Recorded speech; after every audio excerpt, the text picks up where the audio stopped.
Biggest question. So, what are your opinions on ketchup and mustard since you threw that on me? Oh yeah, excellent. So I'm actually a duelist. I believe that Oof. ketchup and Yu-Gi-Oh. mustard make a beautiful pairing and should exist in tandem. No. And if the hot dog is involved, with celery salt. That's my go-to.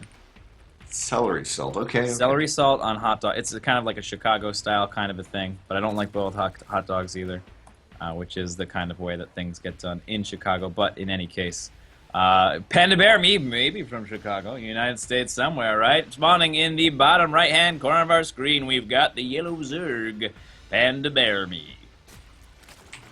PandaBearMe is from. Come on, Skype profile load a little quicker. It just says United States. Dang it! Why can't you He's be from more the specific whole for us thing. He's stalkers? from everywhere. The stalkers He's need a more very- information, Panda. He's a vagabond, man. And in the top left-hand corner from Storm Gaming, currently up 1-0, it is the red Protoss player, PiLiPiLi, aka what, Stickbug, whatever that thing's called. I don't even know what it's called, man. You're gonna have to look it up in your other Sticky monitor bug. while this is going on.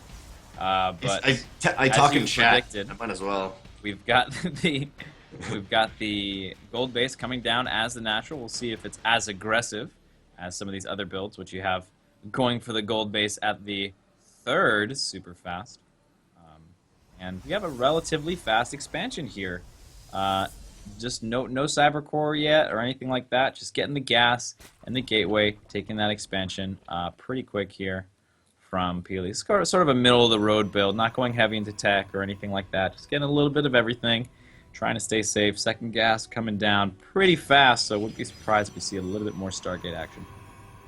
I'm wondering if on Preon Terraces, this is the map where you really want to go that 2 Adept early opener, because there will be a lot of area for Lings to be made with the extra gold base income, but going both gold bases right off the bat, or technically only a third of the gold bases right off the bat since there's 6, but do you think this is the map where you really want to push out those Adepts, because there's just nothing there to defend? Well, I think that the open areas favor the Zerglings in these kind of engagements. The Adepts won't be able to find too many spots where they can hold up and engage too well. So despite the fact that it seems a little bit more exposed, I think generally speaking, Zerg's going to be favored in these more open areas, especially early in the game, where their main source of defense is those speedlings. So far, no I could take metabolic gas boost over. is on the way, no gas at all for PandaBearMe, so he may have an issue to catch that, and we actually see the pylons come out, and guys, just remember that this 4th base cannot actually see those pylons until it finishes. It will be able to see before the Mama Core gets there, but there's only 4 Lings on the way. Man, I love this move from PiLiPiLi. The timing didn't line up exactly as he would have liked it. These pylons should be overcharged right now, so it's going to give time for PandaBearMe to react. 10 Lings, Queen as well, going to be in position pretty quickly. This is a nice way to sort of, try and punish this early gold base by using those. Oh, and 4 pylons kill it. Four overcharges. I think. Oh, I figured that out with tempo. 4. Well, three doesn't quite kill it. You need 1/4 to come in, or right. Mama Core. But he's got the Adept here and the Mothership Core, which should be able to finish up. Keeping that Mothership Core really safe. Is going to have another 2 pylon overcharges available. Oh, nice surround over here. Mothership Core going to toss down 1, and then going to need the extra energy for any more. This is a nice defense from PandaBearMe. Good attempt from PiLi, but in the end, not going to work out. It might even lose this Mothership Core. Oh, the Queen's too slow. Oh my God, 8 Fat HP. Queens. Just barely. The red Mothership Core goes home. Red in both senses of the word, because he's playing red and because it's in the red of health. We have a Robo follow-up over here, and Twilight Council as well. So Immortals on the way.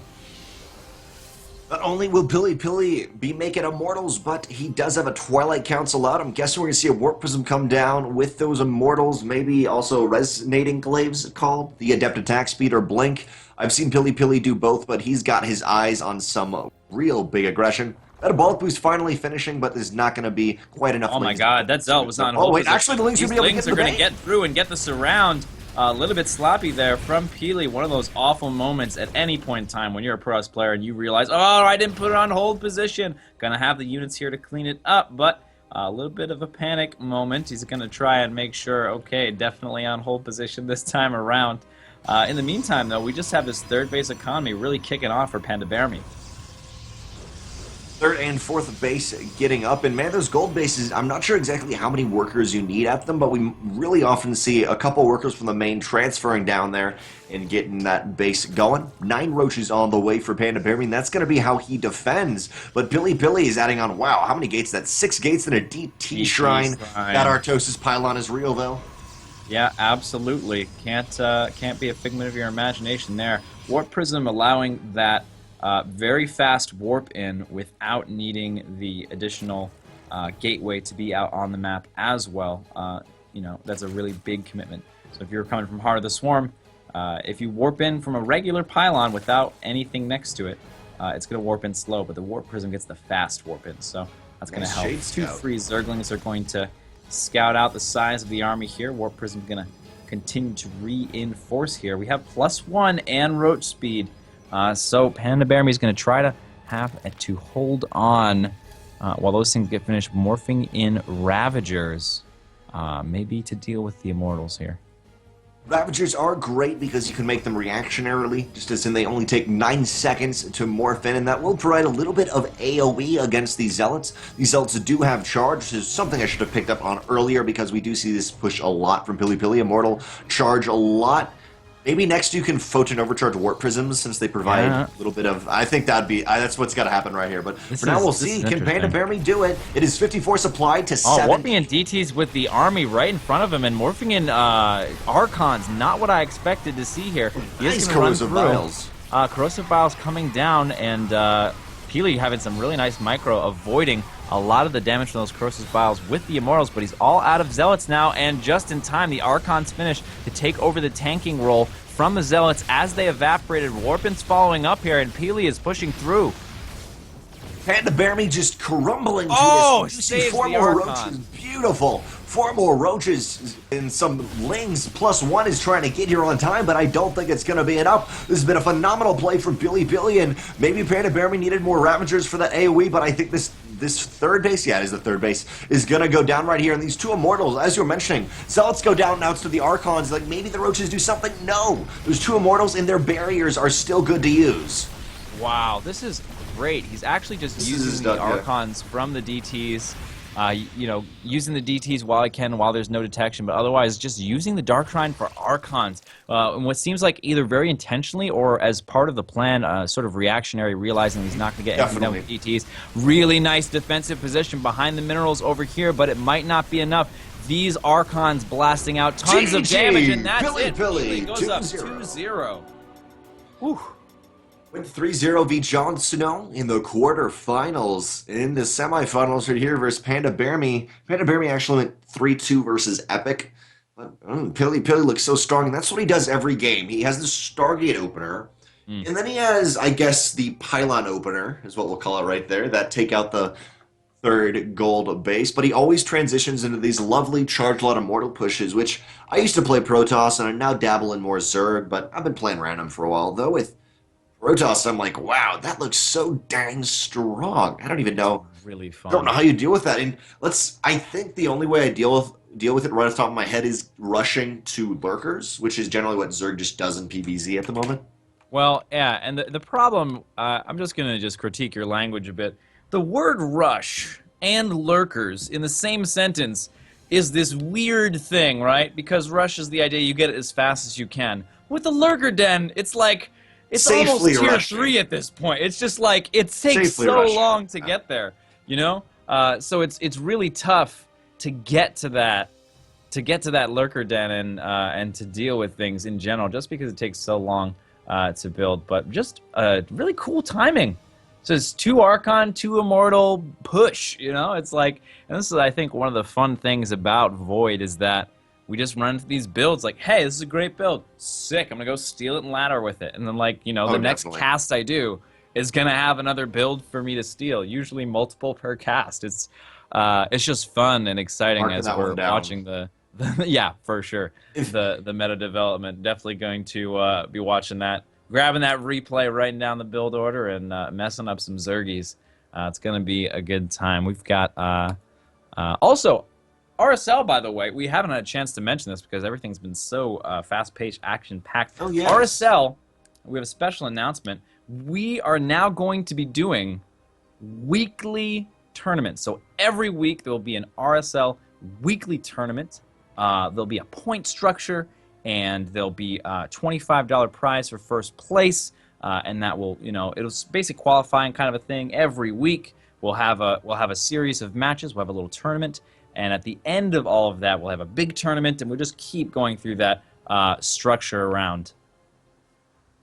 Like the structure, just looking at that weekly tournament, you have a couple casters, myself, Kashi, Killstrife, and Hawkeye may be casting it, but as you said, there is the points, which I actually really like, and I love that it's 500, not just 5. You feel really good. In first place, you get 500 points, and that will all culminate, what I'm guessing, into a final tournament, or kind of every monthly whatever.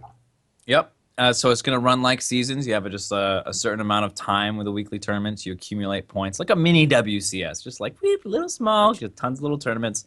And it's just going to be fun and great. So you'll be able to count on RSL for your weekly StarCraft needs. Fantastic tournaments.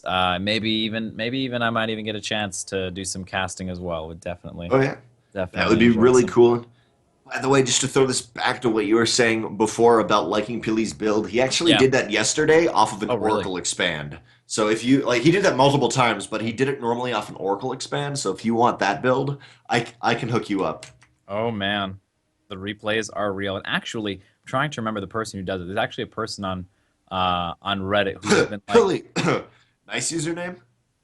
no, I don't think so. Nice Has username. been hunting down the Fight Night casts and the I think some of the RSL casts too, and actually writing up the build orders and posting them to Reddit. So keep an eye out for that Redditor, who I will remember the name of next time around. Doing a service, being awesome. Gotta love content creators out there, keeping the scene alive. Whether you're making YouTube videos or you're writing build orders, it's important that you do what you do. So Love all of you us can keep guys. doing what we do. This is the RSL. Game 3 is coming up shortly, but please, if you can, follow just below it. Supports us so much if you can follow us. And at RSLSC2 on Twitter. Know when we cast, know when we play, because everyone can join into our tournaments. I guess this one's invitational, but of the seasons, there are open qualifiers for everybody. Of course, that is at JaKaTaK TV. Lots of Ks, actually only one T. JaKaTaK, yeah, one T. Yeah, lots of capital consonants, lots of lowercase vowels. I'm keeping it palindrome over here. So, go ahead and JaKaTaK TV it up whenever you like on any system that you Palindrome, I might like like. But